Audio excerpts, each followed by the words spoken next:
Blessed day to you, all my sports to the bone people. Welcome back to the channel. Thank you all for tuning in. Hope everybody is doing okay. Hope you're all enjoying your evening. All right, my sports to the bone people.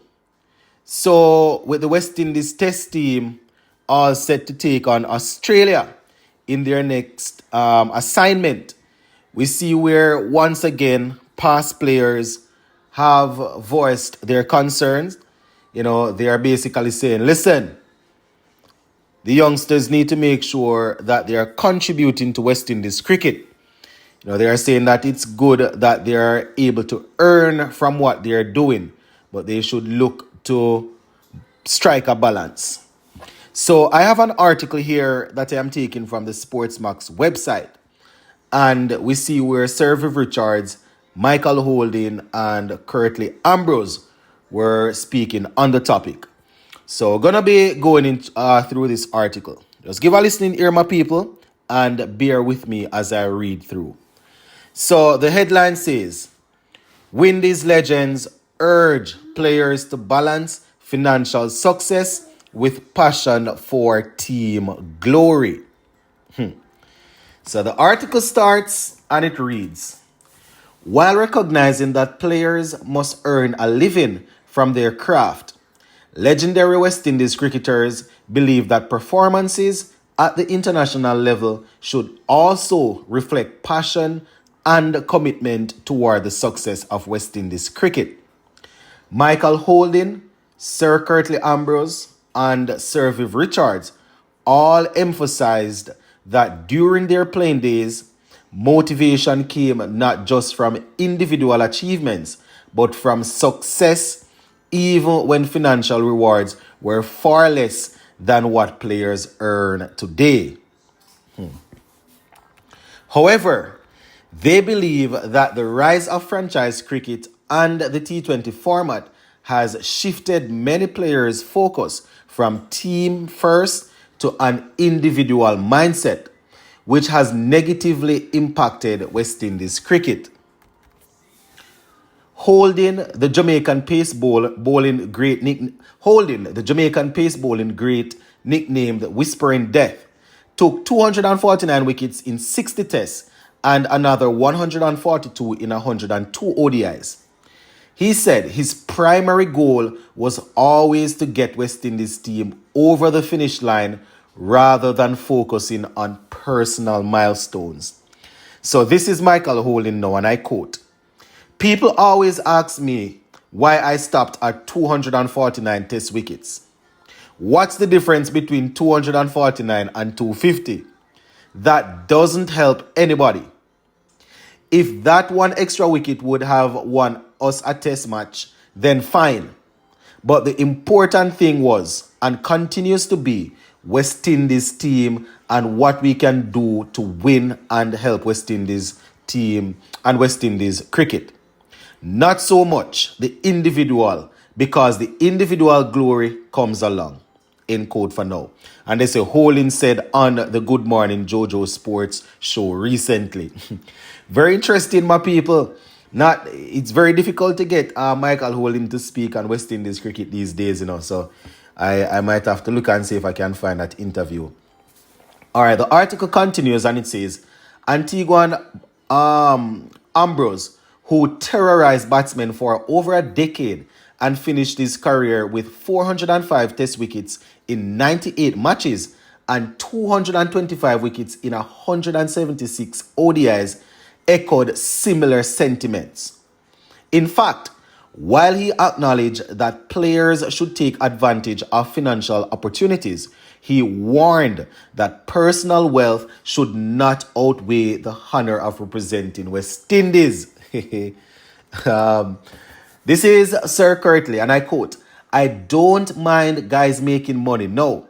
But if it's only about the money and you don't care about the performances, then I have a problem with that.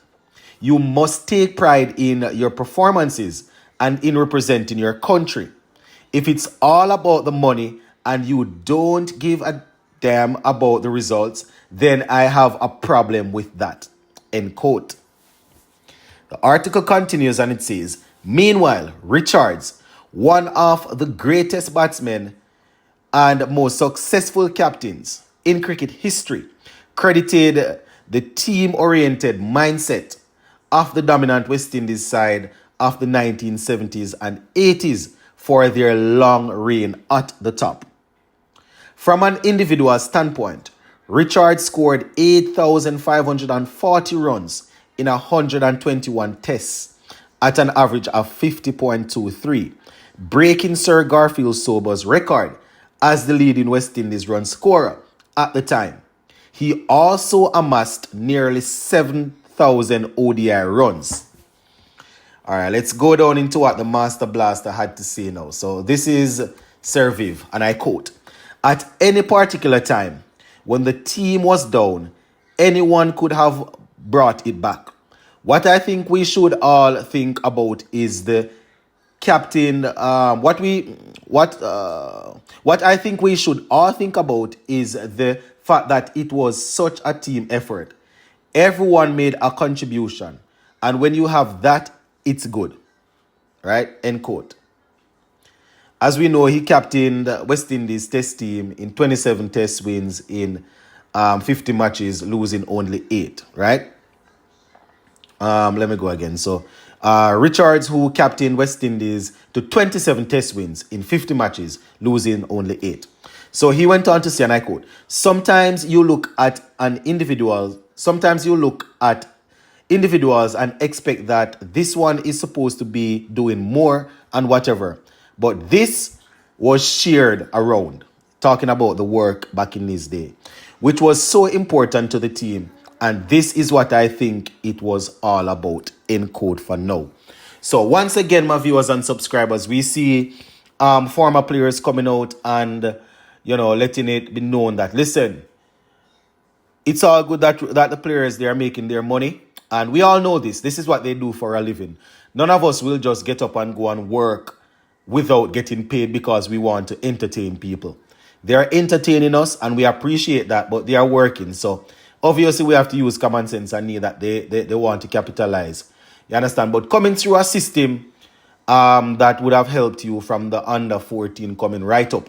It's really tough when you basically, a lot of some of these players turn your backs. You understand? There are a lot of things that that we definitely need to fix. Even CWI themselves need to straighten out, because sometimes we see players put in certain performances and they don't get selected, and that basically will give people the opportunity to say, I'm not wasting my time with this because the team isn't being picked on merit. We can't really say that over the last couple of probably about 2 years or so, because we see where players have been rewarded. You understand? So I really hope with the Australia Test series around the corner, players are actually listening to the past greats. You understand? Back in the days when they played, there was a lot. You understand? I've always referred to things like the color of their skins and stuff, and stuff like that. They had to deal with that. So that was extra motivation when they went up against players from other countries. You understand? So we definitely hope that these players will find it within themselves to give better effort, or to make themselves more available for West Indies. So very, very interesting, my people. But I just wanted to share that with you all. Gonna leave it right there for now though, and we'll touch base again pretty soon. Bless up.